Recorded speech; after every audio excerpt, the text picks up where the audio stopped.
Selling babies for adoption is big business in Guatemala. But demand is outstripping supply so much that many families have suffered the same fate as Gustavo Tobar. His son was taken from his home and adopted to an American couple desperate for a child. Hay tamaños, precios, colores. Entonces yo creo que eso no es una adopción, es un mercado. Cobran desde $5,000, $10,000, $30,000. It was a neighbor who tricked Gustavo into losing his son, Osman. 3 years ago, the neighbor persuaded police that Osman had been abandoned. Armed with official paperwork and working with an adoption lawyer, they handed over Gustavo's son to an American family who paid $35,000 for his child. Gustavo has now dedicated his life to getting his son back home. Como uno tiene amor a sus hijos, así hay que luchar y salir adelante en esto y hacer que los niños vuelvan otra vez a Guatemala. The UN Convention on the Rights of the Child states that children shouldn't be objects of commerce. Guatemala may have signed the convention, but unlike anywhere else in the world, 99% of the country's adoptions are in private hands. It's a powerful industry operated mainly by lawyers, who often control the adoption agencies themselves. And at the click of a mouse, you can even shop for babies online.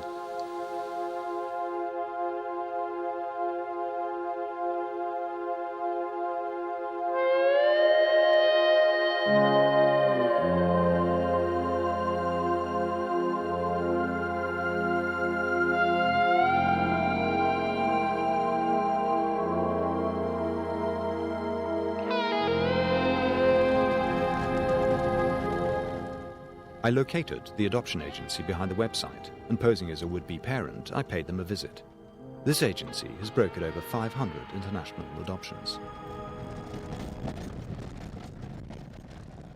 We were sort of going through the internet, and I think the service you offer is what you say on the net is very good. It's very fast. We were met by one of the owners, a lawyer. The States, or you said Spain, some England? Mm-hmm. There are dozens of private agencies like this one in Guatemala.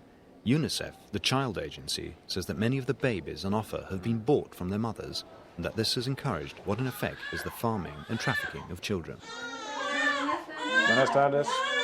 This agency had 30 children. I've never seen so many babies in one place. Talk about newborns. How old is this? Is this a girl or a boy?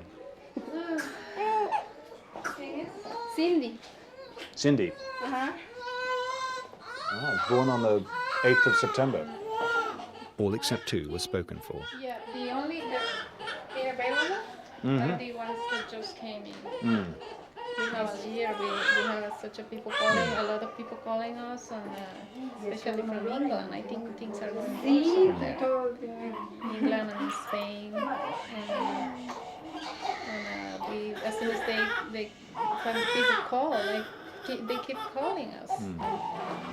UNICEF trying for the government. The owner also makes it perfectly clear that she objects to UNICEF's efforts to get the Guatemalan government to sign the Hague Convention, an international treaty that aims to protect the rights of the child by creating international adoption standards.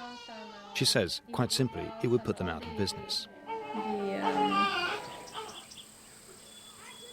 But commercial adoption agencies aren't alone in resisting changes. This is Funda Niño, a non-profit orphanage run by the philanthropists Vilma and Manolo Benfeld.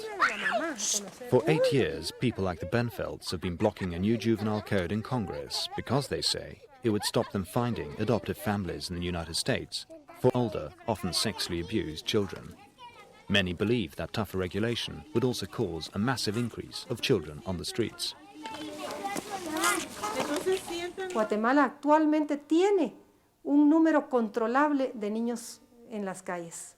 Todavía tenemos un problema que podemos manejar si todos ponemos nuestro granito de arena.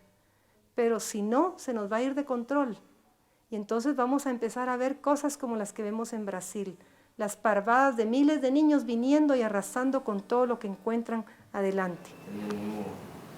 Flash wouldn't agree, though, because he and his girlfriend Ruth are two of Guatemala City's 5,000 street children. Though Ruth is scarcely more than a child herself, she has a daughter, or did, until her 3-month baby girl Jocelyn, like Gustavo's son, was stolen. Unlike Gustavo, though, she's powerless to do anything about it. Porque cuando vi agarraron a mi bebé, a mi niña, la agarraron del piecito, la levantaron y la agarraron y se la llevaron. Yo salí corriendo, como estaba también una compañera que se llama Chiqui, andaba con nosotros. Yo salí corriendo tras de ellos y me dijeron, no te vayas porque te van a tirar. Despite such cases, the policing of the multi-million-dollar adoption industry is being left to overworked and underpaid government employees, officials with rubber stamp authority but no real powers of investigation. Juan Francisco Flores is the most senior Guatemalan official responsible for investigating adoptions. ¿Qué ha pasado en tantos expedientes en donde esas dudas han sido difuminadas de manera tan especial que no se trasuntan a ojos del investigador?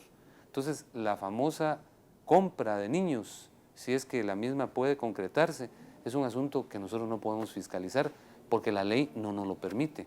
Entonces, nosotros necesitamos, para resolver ese problema, una nueva legislación.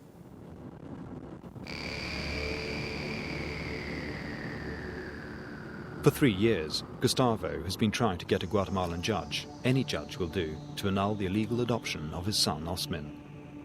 Gustavo, with Lorena and his lawyer, are on their way to the town of Jutiapa, near the border with El Salvador, to meet yet another judge.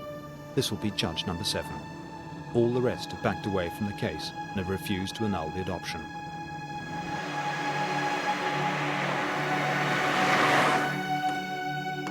The judge at the minors' court in Jutiapa can take them one step closer to getting Osman back home. But as it turns out, Judge Maldonado doesn't even dare take on the case because, he says, he's had mysterious phone calls telling him how to resolve the case, and he feels his impartiality has thus been compromised. Y en esa investigación estaba cuando, pues, aquí a este juzgado, no soy franco, estuvieron entrando unas llamadas anónimas, soy franco, en horas de trabajo, algunas veces entraban el teléfono de abajo, otras aquí. Entonces yo, esa independencia que nosotros tenemos, como que sentí que se estaba perdiendo. Entonces, en ese interín estábamos, luego dije, pues voy a tener que inhibirme de esta situación, por cuanto de que no fui yo, quien, como usted mencionó al principio, pues de unas adopciones ilegales, yo no he sido partícipe de eso. Gustavo and Lorena are back to square one. All they can do now is wait for the courts to come up with an 8th judge who might or might not annul the adoption. Hay ciertos momentos, ciertas fechas que son inolvidables para uno.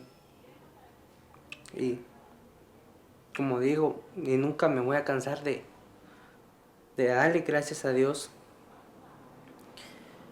de que al menos me tiene vivo para seguir luchando en esto.